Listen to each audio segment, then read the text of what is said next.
I didn't mean to come back. Honestly, I thought I was done with this town. Done with Ohio, done with the memories, done with the version of me that never learned how to stop running. But 3 weeks ago, life shoved me hard enough that the only direction left was backward. Back to the dusty road where I grew up. Back to the house that still felt like my parents' shadows were tucked into the corners. So I threw whatever pieces of my life still mattered into the back of my beat-up 2008 Ford Escape, turned the key, and drove 6 hours through a whole lot of nothing. Past cornfields, past gas stations that still had those old Pepsi machines with chipped paint, past weather-beaten barns that leaned like they'd been tired for 80 years, past all the things I said I'd never see again. When I finally turned onto Willow Road, the sun was dropping behind the tree line like it was trying to hide before I could think twice. The gravel crackled under my tires. The air smelled like dust and late summer and something faintly familiar. Maybe home, maybe not. The house was exactly as I remembered it, and somehow worse. 2 stories of fading white siding, shutters crooked like it gave up trying to look polite, a porch that sagged just enough to say, "Hey, step wrong and you're going through." My parents' old wind chimes still hung from the eaves, rusted and tangled, clinking softly in the breeze like they recognized me before I recognized them. I sat there for a minute with the engine off, listening to it tick as it cooled. It was quiet. Quiet in the way cities never are. No yelling neighbors, no sirens, not even a car passing by. Just cicadas screaming their little insect hearts out somewhere in the trees. I told myself I was here to catch my breath. 1 weekend, maybe 2, not a comeback tour, not a return to my roots, just a pause button while life stopped throwing punches long enough for me to find my footing. I carried boxes inside. I opened windows that hadn't been touched since my mom was alive. I swept dust off the counters and found a photo tucked under a magnet on the fridge. Me at 10 years old holding a fishing pole with my dad. He had that easy grin I never got the chance to grow into. I pressed it face down on the counter. Didn't feel ready for all that. By late afternoon, I was out front wrestling a lawn that apparently decided it wanted to retire from being a lawn and try being a jungle instead. The push mower sputtered every 10 seconds like it resented the job. Then I heard a door creak.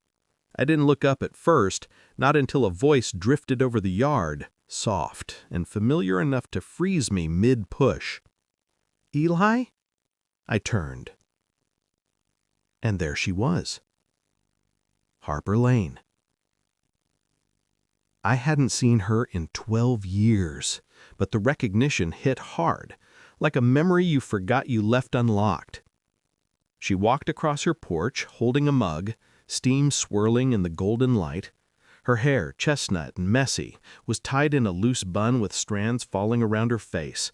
She wore jeans rolled at the ankles and an oversized sweater that slid casually off one shoulder like it didn't owe anyone an explanation. She was barefoot, of course. She was always barefoot in the summers when we were kids, no matter how hot the boards got. She stopped at the edge of her yard, not crossing into mine, just watching me. Not like a neighbor, not like a stranger. More like someone flipping through old memories trying to see if the pieces matched. I wiped my forehead with my sleeve. "Hey, Harper." Her lips tugged into a soft smile. Not big, not bright, just Harper, the version of her that always made everything feel calmer. "You came back." "Guess so." She lifted her mug a little, like it was a secret she'd been saving. "You picked a dandelion, got down on one knee in my backyard, and told me you were going to marry me someday." My brain circuit shorted. "Oh, God. Yep," she said, one corner of her mouth curling up. "You even promised you'd build me a house with a slide instead of stairs." "Well," I said, clearing my throat, "good to know I peaked early." She laughed, soft, real, like she hadn't done it in a while, and something in me relaxed for the first time that day. I waited for her to walk away, to make the joke complete, but she didn't. She just stood there, taking me in with that steady gaze like she had all the time in the world. "You grew up," she said. "Trying to." A few seconds stretched between us. Easy, warm, strange and familiar all at once. Then she said quietly, "Welcome home, Eli." Something about the way she said it landed deeper than she intended. Like she meant it. Like she knew I needed to hear it. Like she saw something in me I hadn't yet realized I'd lost. She turned, slipped back inside, and the screen door shut softly behind her. I stood there for a long time, staring at the spot where she'd been, feeling something old and something new collide in my chest. Welcome home. For the first time in months, maybe years, the words didn't feel like a lie. Over the next few days, we fell into this quiet, almost accidental rhythm. Morning coffee, fixing up the porch, driving into town for supplies, trying not to think about how badly I'd wrecked my life in Columbus. And every afternoon around 4, like clockwork, Harper would drift into the yard, watering plants, bringing over a slice of pie, pretending she was just being neighborly. But that wasn't it. You can always tell when someone is trying not to ask how you're doing. Sometimes she would bring peach cobbler. Once she brought cookies that tasted like a county fair. Another day she brought iced tea, handed me a jar, and said, "Please don't die on that ladder," as I patched the gutter. "I'm trying not to, but if I fall, at least you've got good dessert for the funeral." She snorted. "Your jokes haven't improved. Rude but fair." We talked. Not much, not deep, just enough to feel the edges of something neither of us named. But I noticed things. She avoided talking about herself. She wore tired like it was stitched into her sweater, and sometimes there was a heaviness in her eyes that didn't match her smile. I didn't push. People in small towns don't spill everything the first time someone notices they're drowning. They just tread water quieter. But the hook was already in my chest. Something was going on with her. Something big enough she was trying to hide behind casseroles and small talk, and I couldn't shake the feeling that whatever it wasn't going away. It was 3 days after that gutter joke when I saw her car parked behind the nursing home.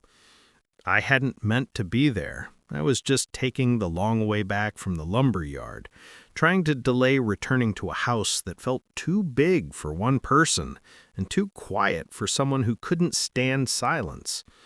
The sun was dipping behind gray clouds, that heavy kind that promise rain, but take their sweet time delivering it. I slowed when I saw the familiar silver Subaru tucked under a flickering street lamp. Harper was inside, sitting completely still. At first, I thought she was just resting, maybe taking a moment before going in, maybe waiting for a friend, maybe anything that wasn't what it actually was. Then I saw her shoulders shake. Barely, but enough. She had her forehead pressed to the steering wheel, her hands gripping it like the world was spinning too fast, and she was the only thing holding it together. Something in me went cold. I pulled into a spot 2 rows over, killed the lights, and just sat there, watching, waiting, feeling like stepping out of the car would cross a line she hadn't invited me across. But she didn't need someone knocking on her window. She didn't need someone saying the wrong thing. She just needed a moment where she wasn't pretending. So I let her have it. I stayed until she finally wiped her face with her sleeve, sat up straight, and took a long breath. One of those breaths you take when you're trying to swallow the ache back down into your chest where you think no one can see it. Then she drove away. I followed at a distance. She didn't notice. Her taillights blinked left into Willow Road, and I waited until she pulled safely into her driveway before continuing to my own. Because I knew something now. She wasn't just tired. She was breaking and trying damn hard not to show it. The next morning, before the sun even reached over the barns, I folded a note and slid it under her windshield wiper with a small pack of tissues. If you ever need someone to drive you home, I'm next door. No questions. -E. When she came by that afternoon, she didn't mention it, just set a loaf of banana bread on my porch railing and said, "Thank you," so quietly it almost blew away in the breeze. But her eyes said she'd read the note. And her eyes said she wasn't fine. Not even close. 2 nights later, we ended up on her porch steps during one of those cool late summer evenings that trick you into thinking fall has already arrived. She had a pot of coffee between us, steam rolling into the dusk, fireflies popped in the grass, a tractor hummed somewhere in the distance. The whole world felt soft, the kind of soft that makes you want to say things you've been avoiding. "Harper," I said finally, "you okay?" She didn't answer right away.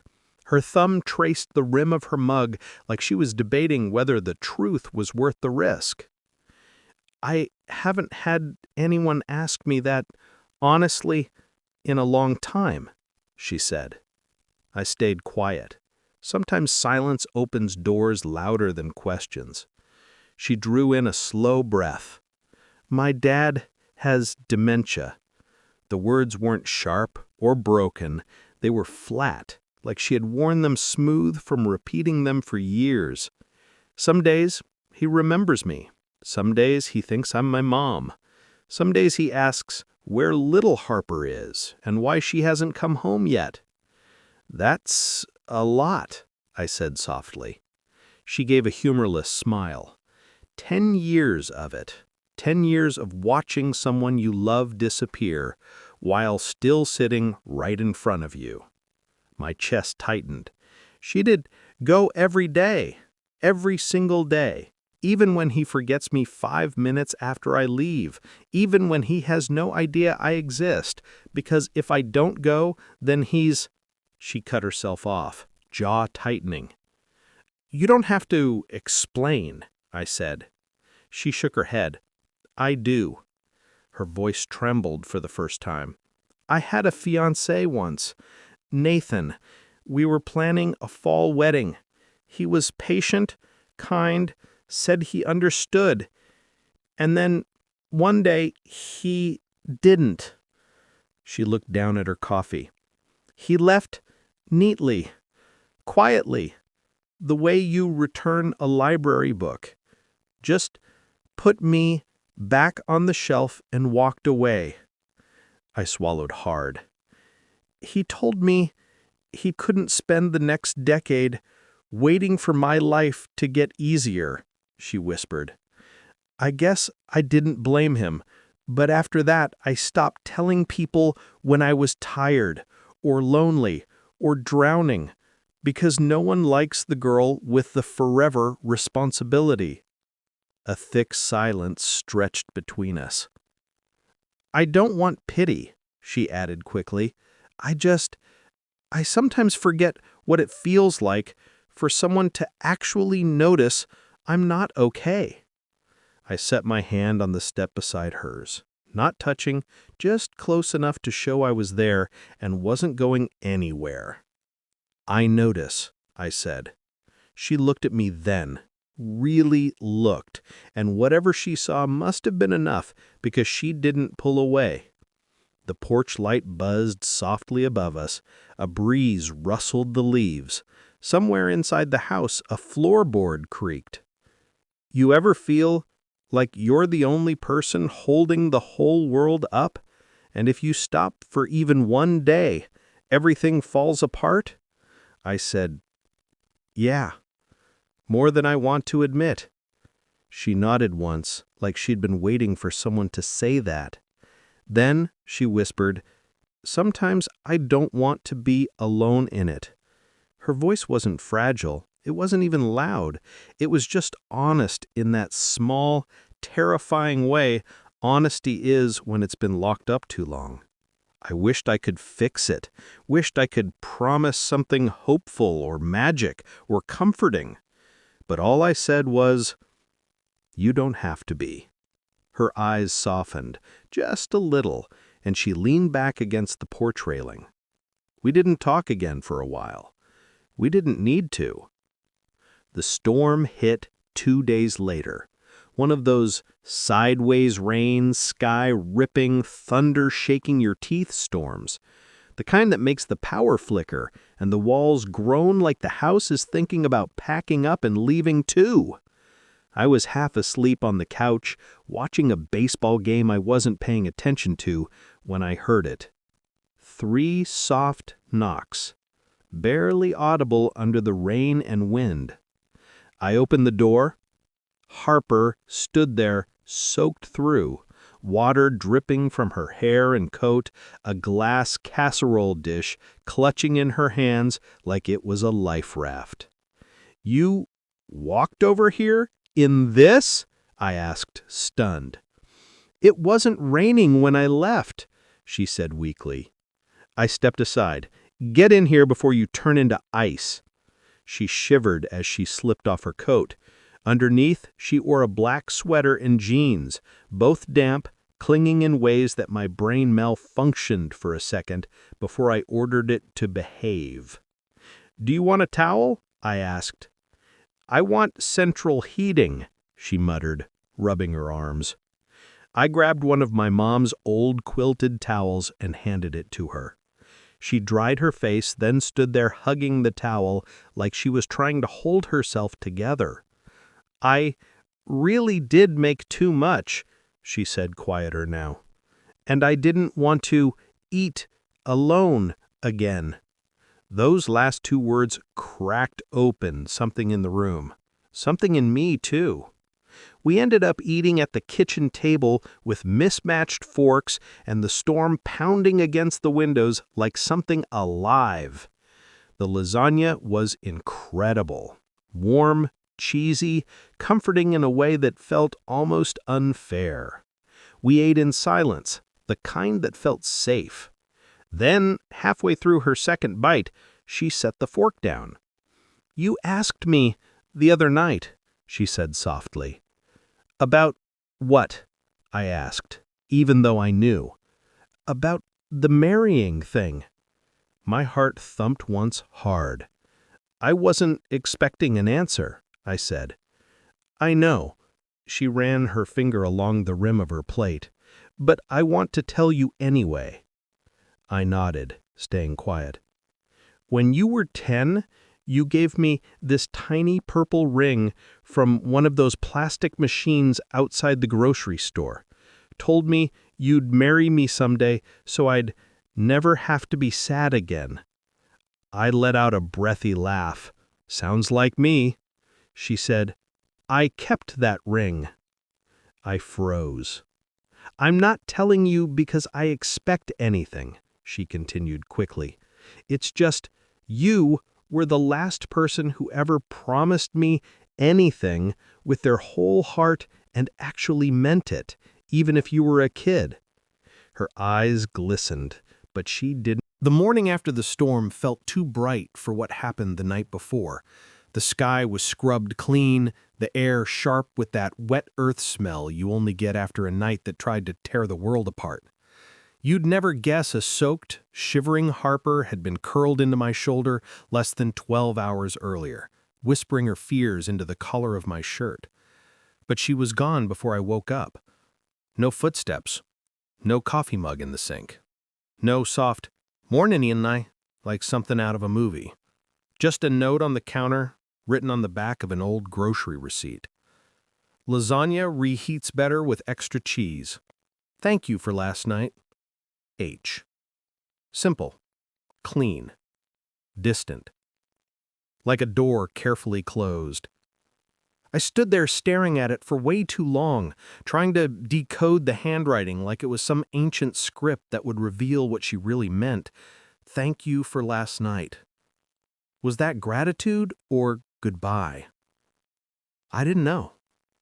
And that uncertainty sat in my chest like a stone. The next few days felt off. Her porch light, which usually stayed on late, went dark by 9. Her curtains stayed shut. Sometimes I'd hear her car pull out early in the morning, the engine barely warming before she disappeared down Willow Road.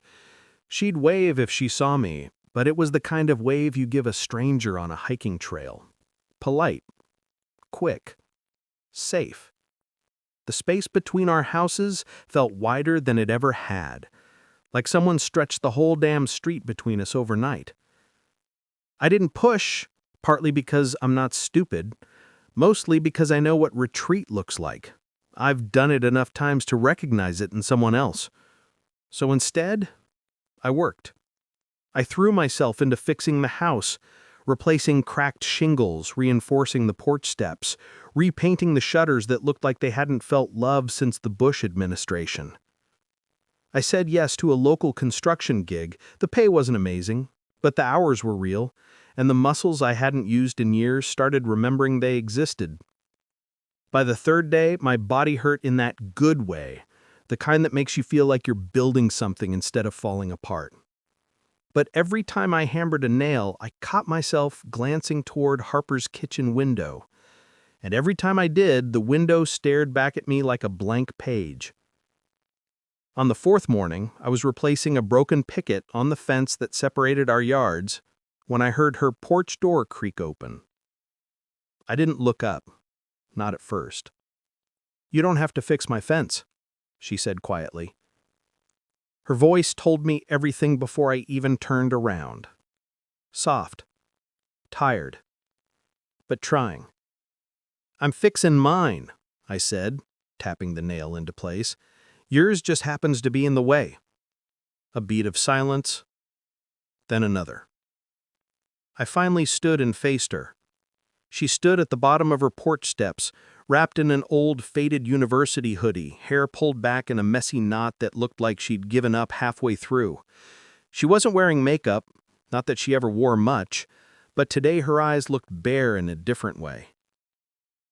"I'm sorry," she said, "for disappearing."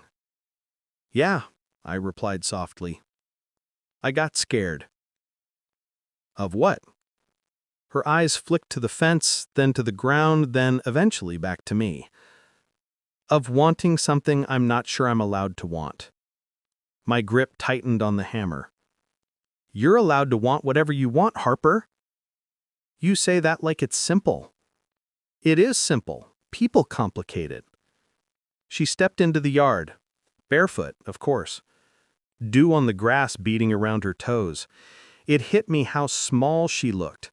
Something I never noticed before because she carried herself like someone who had spent her whole life holding things heavier than herself. I've been left by everyone who ever said they'd stay. My fiancé, my mom, even my dad in his own way. And I don't know how to believe someone when they say they won't leave. I didn't move toward her. Not yet. She wasn't asking for comfort. She was asking for honesty. "I'm not them," I said gently. A long breath escaped her, one she didn't even realize she'd been holding. "But you could be," she said. "Everyone could be." I took a step forward. Another. Close enough that I could see tiny flecks of gold in her eyes. "I can't promise you forever," I said. "I can't even promise I won't mess things up sometimes. But I'm here, Harper. You don't have to decide everything right now. You just have to not push me away because you're afraid of the ending." Her throat tightened. She blinked fast, like she didn't want tears to fall in the open air. "I'm tired," she whispered. "I know." "I'm scared." "I know that too." She looked up at me, and something in her shoulders finally loosened. "That's enough," she said, "for today." And for the first time in days, she didn't run. She just reached out and brushed a loose sliver of wood off my forearm, fingers lingering long enough to mean something. Then she stepped back. Not away. Just enough space to breathe. It wasn't a kiss. It wasn't a confession. It was a beginning. After that morning, things shifted. Slowly, gently, carefully. We didn't dive into anything. No dramatic speech, no "we're together now." It was more like we quietly stopped avoiding each other. She'd sit on her porch with her legs tucked under her, reading while I worked on my house. I'd glance over and she'd pretend she wasn't watching me. When she came inside after sunset, her porch light stayed on just a little longer than usual. A silent signal. I'm here. I'm trying. Don't go far. Some nights, she'd bring over dinner. Nothing dramatic, just a casserole or cornbread or a salad she swore wasn't good, but actually was. Sometimes she'd stay. Sometimes she'd eat half, leave early, and send a text that said, "Thanks for today." We didn't label any of it. We didn't need to. You can feel when someone is slowly stitching themselves into your life. One afternoon, she drove us into town for groceries. It felt domestic in a way that made my chest go tight. She pushed the cart. I grabbed things from higher shelves. She pretended not to notice, but she smiled every time. In the cereal aisle, she picked up a box of Cinnamon Toast Crunch and said, "Your favorite." "You remember that?" She remembered everything. Later that week, I came home to find a travel mug of coffee on my porch railing with a sticky note stuck to it. "For the roof. H." It was cold by the time I found it. Didn't matter. I drank every drop. But the moment I knew something was truly changing happened on a quiet Sunday afternoon. She knocked lightly on my door, holding a small wooden box. "I want to show you something," she said. Inside were Polaroids tied with twine. She pulled one out and handed it to me. Me at 10 years old. Gap-toothed and sunburned. Kneeling in her backyard holding a plastic purple ring. Her sitting on the faded picnic table behind me, laughing like she had no idea what the world would eventually take from her. On the back, in faded marker, "Will you marry me someday?" Yes. No. My handwriting. My stupid childhood promise. I laughed.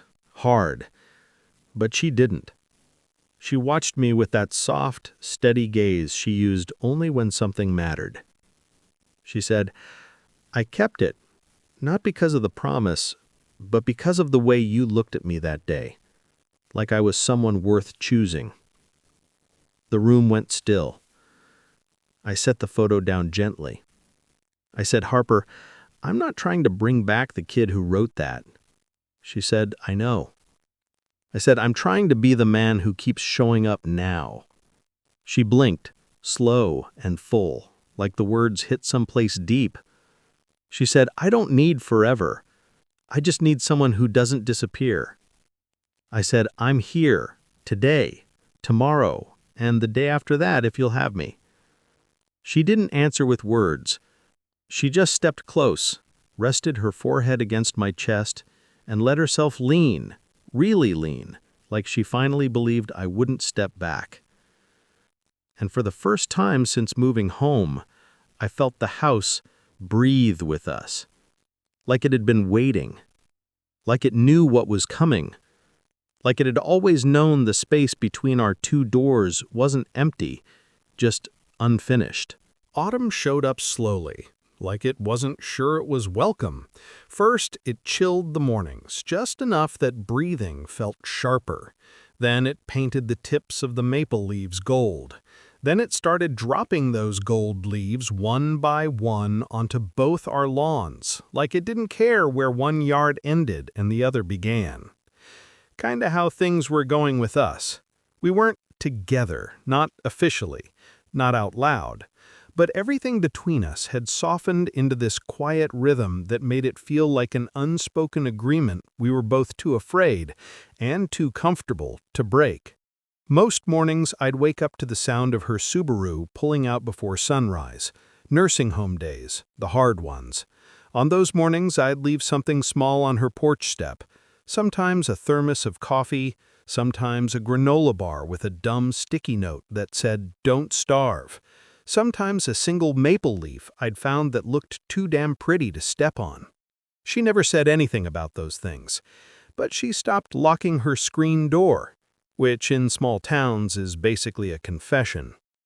One Wednesday afternoon, she wandered into my yard wearing a denim jacket and a look that said she wanted to talk but wasn't sure how to start. "You busy?" she asked. "I'm just pretending this porch rail isn't crooked," I said. "It's absolutely crooked. I know," she smirked. "Thought so." She stepped onto the porch and sat beside me on the top step, her knees drawn up close, her boots tapping lightly on the wood. "She saw my dad today," she said quietly. I didn't say anything. Didn't need to. It was a good day. She blinked at the yard like she wasn't sure she believed it. "He knew my name this time." "That's good," I said gently. "It is," her voice softened. "He remembered my birthday, asked if I was still taking violin lessons." "Were you ever?" she said. "2 months?" I was terrible. I snorted. She nudged my shoulder. "Don't laugh. I quit because one day the instructor said I played like I was apologizing to the instrument." I laughed harder. She smiled, not a little smile, but a full, honest, teeth-showing one I hadn't seen in years. Then it fell. Good days make the bad days hit harder, because they're reminders of what's disappearing. Her voice cracked just barely. I reached for her hand. She let me take it. Didn't pull away. Didn't joke it off. She asked about my fiancé. He doesn't remember. Nathan left, and I didn't have the heart to explain it. Her thumb dragged along the back of my hand, slow, almost unconscious. I hate lying to him, but I hate correcting him more. "Some truths don't help anyone," I said. "There's no harm in letting him live in the version of the story where you weren't abandoned." Her shoulders slumped. "Yeah, maybe." A breeze swept across the yard, cool enough that she tucked closer to my side. Not touching, just near. But near from her was a kind of touch. "Thanks for this," she said after a moment. "For what?" "For sitting with me." A soft exhale. "For making things feel less heavy." I squeezed her hand once, gently. "You don't have to carry everything alone," I said. "I've been doing it for so long, I don't know how not to." "I can help," I said. "Just let me." She stared at me for a long second. Not scared, not unsure, more like she was weighing if she deserved help in the first place. Then she nodded, tiny but certain. "Okay." That okay settled somewhere deep inside me. Not loud, not dramatic, just real. The next weekend, she surprised me by showing up at my door with an actual list, a real, handwritten list. "I want to repaint my front door," she said, "but I need someone to hold the ladder so I don't die." "Important detail," I said. "I like you, not dead." She rolled her eyes, but she was smiling. We spent the afternoon painting her door a deep barn red color she had debated for months. She'd dip the brush, stroke the panel, then lean back and squint like she was judging her own choices. "What do you think?" she asked. "I think it looks like a Christmas barn," I said. "Oh my God," she groaned. "I knew you'd—" "It's good," I said. "Really good." She paused mid-brushstroke. "Do you mean that?" "Yeah," I said. "It looks like a door that belongs to someone who finally wants people to stop passing by and start coming in." Her cheeks flushed. Just a little. Just enough. She kept painting. Later, when the sun started dipping, we sat on her porch with cold lemonade and paint still on our jeans. She leaned her shoulder against mine in a way that didn't ask permission. "I like this," she said. "Painting?" I asked. "No," she shook her head. "Being around you." It hit harder than I expected. But before I could respond, her phone buzzed. She glanced at it, and the small, easy warmth in her face drained instantly. "Nursing home. It's them," she said. I nodded. "Go." She grabbed her keys but hesitated at the steps. turned back toward me. "Will you be here when I get back?" she asked quietly. I stood. "Yeah, always." She nodded once, almost as if bracing herself, then hurried to her car. I watched her drive away, gravel crunching under her tires, her red-painted door glowing behind me like a heartbeat. She didn't come home for 6 hours. I sat on my porch light on, waiting. Didn't go inside. Didn't watch TV. Just sat there with a blanket over my shoulders, listening to the night insects and the rustle of trees and the steady, low worry that wouldn't go away. Around 11 p.m., headlights swept across the yard. She pulled in slow, too slow. She didn't get out right away.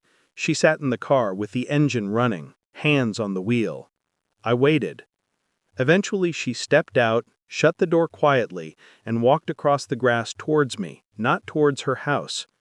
Her face was blotchy, her eyes red, her jacket half-zipped, like she'd left in a hurry earlier and hadn't recovered since. "He didn't know me today," she whispered as she climbed the porch steps. "He kept calling me Miss Lane, like I was a stranger helping him find his daughter. He asked me if I knew where she had gone." My chest hurt, literally hurt. I stood and reached for her before she could crumble. She didn't resist. She leaned into me, fast, desperate, like she'd been holding herself together too tightly for too long. "I didn't correct him," she murmured into my shirt. "I just played along. I told him she was safe. I told him she'd come tomorrow. I don't know if that makes me good or cruel." "It makes you human," I said quietly. "It makes you someone who loves him." Her breath shook. "I hate this, Eli." "I know. And he's disappearing one piece at a time." "I know. And I can't do anything to stop it." I held her tighter. "I'm right here." For a long time she didn't move, didn't speak, just let herself be held, really held, for the first time since I'd known her. And finally, with her face buried in my chest, she whispered the words that broke something soft inside me. "Don't leave." I rested my chin on her hair and closed my eyes. "I'm right here," I said. "And I'm staying." She nodded against me, small, trembling, but trusting. That's when I knew it wasn't just her who needed someone to stay. I needed to stay, too. More than I expected, more than I was ready to admit, more than I'd ever needed anything. After that night, the night she asked me not to leave, something in the air between our houses shifted. Not loud, not dramatic, just deeper.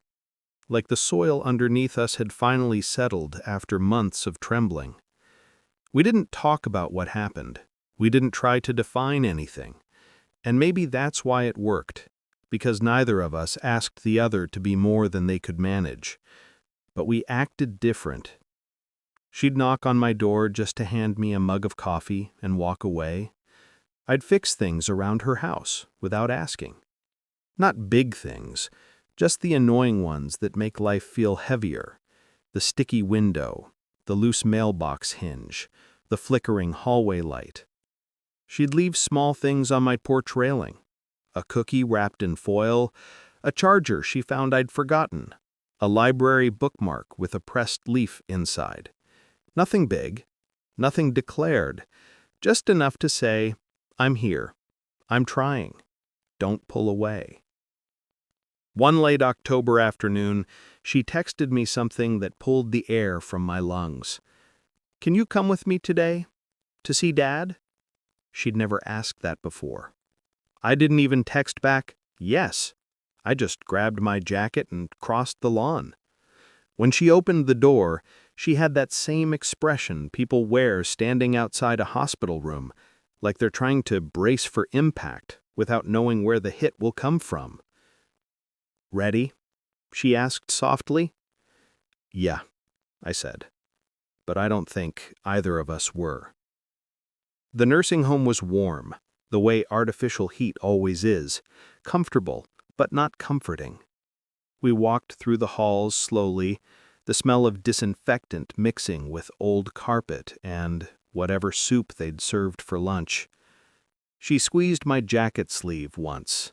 Not my hand, the fabric, like she wasn't sure if she was allowed something more. Her dad's room was halfway down the hall. She stopped outside it, took a breath that trembled, and knocked gently, even though the door was open. "Dad?" she said. Her father, Mr. Lane, looked up from his bed, and for a brief second, the room froze in an impossible kind of hope. His face lit up. "Harper!" he said. Her shoulders sagged like a weight slid off her. "Hi, Dad." He smiled wider. "You brought company." Harper turned to me, and I stepped in. "Sir, I'm Eli." "You look strong," he said, nodding approvingly. "A good set of shoulders. You work on a farm?" "No, sir," I said, trying not to laugh. "Construction." "Good work. Honest work." Then he turned to Harper. "You and your boy should stay for dinner. Your mother's cooking beef stew tonight." Her eyes flickered. She lowered her head a bit. "Dad, Mom's not—" I squeezed her arm gently. She stopped. There are truths that only wound, and some tender lies that ease the last pieces of someone's life. I said, "We'd love to stay for dinner." Harper's eyes shot to mine, wide with gratitude and something else, something like relief. Her dad beamed. "Good, good." We talked. We laughed. We listened to stories that probably weren't true anymore, or at least not true in the way he thought. And Harper, God, watching her with him broke something inside me. She held his hand like he was the child now, smoothed his blanket, smiled even when her eyes looked like they were swallowing down the grief in slow, heavy breaths. At one point, he looked at her like he just remembered something. "You always took such good care of me," he said softly. "Even when you were little. Even when you were scared." She froze. Then her voice trembled as she whispered, "I'm still scared, Dad." He nodded slowly. "I know, sweetheart." She blinked hard, looked away, took a breath that tried, and failed, to be steady. I placed a hand on her back. She leaned into it without thinking. And that was the moment, right there, that told me this wasn't just a small-town crush revisited. This was something carved out of years and fears and quiet, lonely mornings. This was real. When we left, she didn't speak until we were in the car. The engine was running, the heat was on low, the radio was off. Everything felt too still. "He thought Mom was cooking dinner," she said, voice cracking. "He hasn't said her name in months, and tonight he just—" She covered her mouth with one hand. "Hey," I whispered, leaning toward her. "Hey, it's okay." "No," she said into her palm. "It's not okay. It's never going to be okay, Eli." I didn't tell her she was wrong, because she wasn't. Instead, I slid my hand over hers, gently, slowly, giving her time to pull away if she needed to. She didn't. She let her fingers curl into mine like it was the only thing keeping her from breaking. "I'm so tired," she whispered. "I know." "I don't want to lose him." "I know." Her voice fell even quieter, barely a breath. "And I don't want to lose you either." Something inside me went still. Not scared, not shocked, just aware. Aware that this moment, this car, this cold air, this shaking voice was a turning point neither of us saw coming, but both of us had been moving toward since the day I pulled into the driveway. I turned her hand in mine, letting my thumb brush her knuckles. "I'm not losing you," I said quietly. Her breath hitched. She stared at me like she wanted to believe it with everything she had. But fear lived deep in the cracks of her voice. "You don't know how heavy this gets," she said. People say they'll stay until things get hard, and then they run when the weight hits. I'm not people, I said quietly. She swallowed hard, eyes glossy with the kind of tears she wouldn't let fall. I want to trust you, she whispered. I do. Then start small, I said. Start with tonight. She held my gaze for a long time. Then she let out a small, broken exhale. Okay, she said. Barely audible, but real. Okay, I whispered back. She didn't want to go home yet, so we drove without a destination. The town passed by in warm glows of street lamps and shuttered storefronts. A diner sign flickered. Leaves skittered across the road like tiny messengers of the season. We ended up at the ridge above town, the same spot where cell service died, and the world felt big enough to swallow all our problems for a few minutes. We sat on the hood of her Subaru, legs dangling over the edge, wrapped in a blanket she kept in the trunk. The valley sparkled below. The sky hung heavy with stars. The night was cold and quiet and honest. She leaned her head on my shoulder. No hesitation, no subtlety, just full, unquestioned weight. Will you stay? She asked softly. With you? I said. With me, she murmured. Yeah, I said. Every time you ask, and even when you don't. Her fingers found mine underneath the blanket. This time, she didn't let go. We stayed there until her breathing steadied, and her shoulders dropped, and the shaking stopped. And when she finally said, "Take me home," she didn't mean her house. She meant home as in safety. Home as in someone to lean on. Home as in the place she didn't have to pretend anymore. And I realized, somewhere halfway down Willow Road, that maybe I'd spent years running because nothing ever felt like a place worth staying for. Until her. Until this weirdly beautiful, messy, terrifying, necessary thing. Her. At last. The first real cold snap hit the town the week everything came to a head. One of those sharp Midwestern drops where you wake up to frost on the grass, your breath hanging in the air, and the sense that winter didn't knock. It just walked in and made itself comfortable. By then, Harper and I were in that in-between stage, closer than friends, softer than lovers, not defined but deeply entangled. The kind of closeness where you know how someone's day is going to be just by the way they close their car door in the morning. And for the last 2 days, she'd been closing hers too. Gently. Too carefully. Like she didn't want the world to notice she was breaking. The breaking point. It was a Saturday. Cold, quiet, that strange stillness before snowfall. I was on the porch tightening the bolts on a new railing when I saw her Subaru pull into the driveway next door. She didn't get out right away. Just sat there, hands on the wheel, shoulders sagged forward, head bowed like she'd just run a marathon she didn't sign up for. A chill ran up my spine that had nothing to do with the weather. I walked across the yard and tapped gently on her window. She didn't look up immediately. When she finally turned her head, her eyes were red and swollen, mascara smudged into smoky shadows beneath them. She rolled the window down halfway. She whispered, "Eli." One word, but it carried the weight of every fear she'd tried to outrun. I crouched beside the car. What happened? She swallowed hard, looked at her hands. He didn't recognize me at all today. Not once. Not even for a second.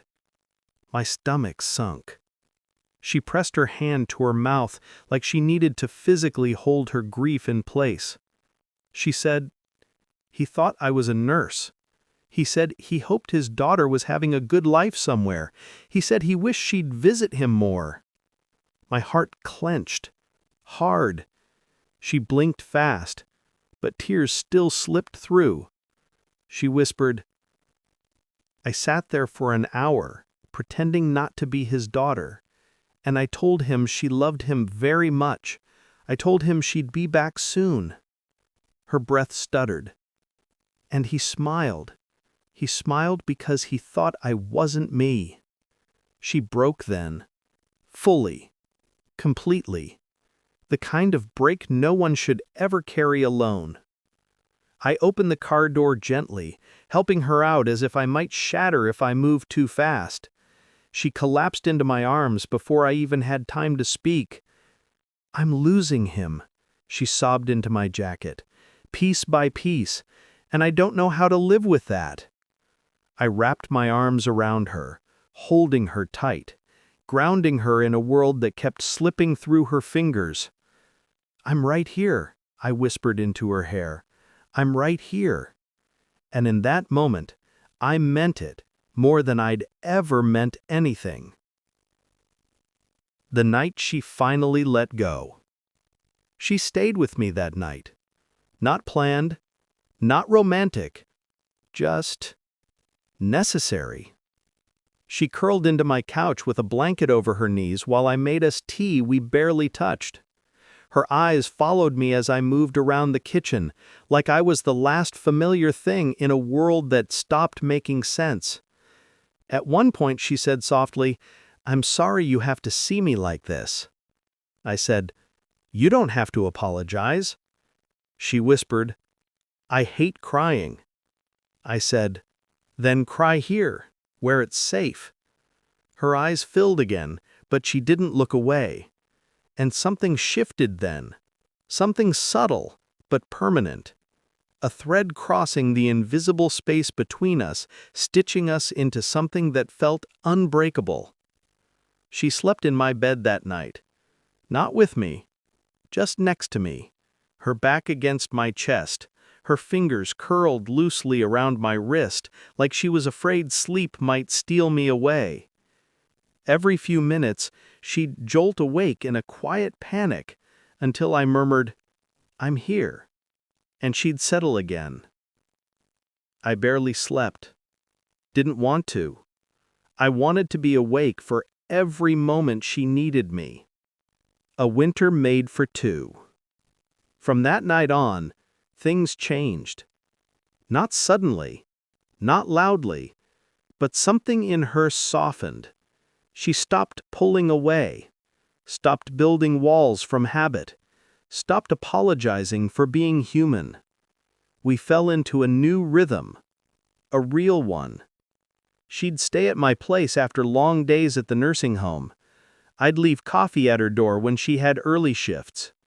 She'd curl into me during movies like she'd finally learned what it felt like to rest. I'd cook dinner even though I wasn't good at it, and she'd pretend not to notice the burnt edges. We were building a life without announcing it. The kind of life that sneaks up on you in small moments. Washing dishes side by side. Laughing at the dog stealing socks. Arguing over what color to paint the bedroom walls. And somewhere along the line, she stopped flinching when I touched her hand. Stopped fearing I'd disappear. Stopped looking for the exit. The day I found the gumball ring. It was early December, when I was cleaning her living room, something she pretended to dislike but secretly loved, when I knocked over the small wooden box she kept on her shelf. The same box she'd shown me months before. The Polaroid spilled out. And right there, at the bottom, the little plastic ring. Purple. Cheap. Scratched. Worth maybe 10 cents. But she had kept it. Through years of grief, through heartbreak, through taking care of everyone but herself. I sat on her couch holding it in my palm for a long time, feeling its weight despite how lightless it was. When she came home that evening, tired and soft-eyed, I didn't hide it. She froze when she saw it in my hand. I didn't mean to snoop, I said. Her throat bobbed. It's okay. I said, You kept it. She swallowed. I kept it because, back then, you were the only person who ever promised me something without wanting anything in return. And now? I asked, quietly. She stepped closer, almost hesitant, and sat beside me. She said softly, Now, you're the only person who keeps showing up even when I have nothing to give. My chest tightened. I took her hand and placed the tiny plastic ring into her palm. I said, I'm not 10 anymore, but the promise still stands. Her eyes filled, not with fear this time, but something warmer, braver. She whispered, Eli, I don't need a ring. I just need you to stay. I said, I'm staying, every day, one day at a time. Her fingers closed around mine, and that was our vow. Not marriage, not forever, just today, and tomorrow if we're lucky. 1 year later. Snow fell the night before Christmas Eve, a soft, steady dusting that made everything on Willow Road look like a postcard. Inside the house, the lights glowed warm. Rusty, the rescue mutt we adopted, snored at the foot of the couch. Harper sat beside me under a quilt, her legs draped over mine, her head resting on my chest. We weren't rushing toward anything. We weren't afraid of anything. We weren't pretending anymore. Her father still had good days and bad days, but now she didn't go alone. Some days he called me the farm boy. Some days he called me son. Some days he didn't know either of us. But every day Harper held my hand, and every day I stayed. Not because she needed rescuing, not because I felt responsible, not because I was trapped, but because she became the place where the running finally stopped. The last scene. A quiet forever. That night, as we watched the Christmas lights flicker softly against the windows, she shifted and looked up at me with that familiar half-smile that always felt like coming home. She whispered, You know, for a long time, I thought nobody would ever stay long enough to see all the broken parts. I said, Harper, your broken parts are the most honest thing about you. She laughed, a soft, warm sound. And you? She asked. Are you done running? I thought about the city, the burnout, the apartment that never felt like mine, the girl who walked away without looking back. Then I looked at Harper, barefoot, messy-haired, heart bruised and brave as hell,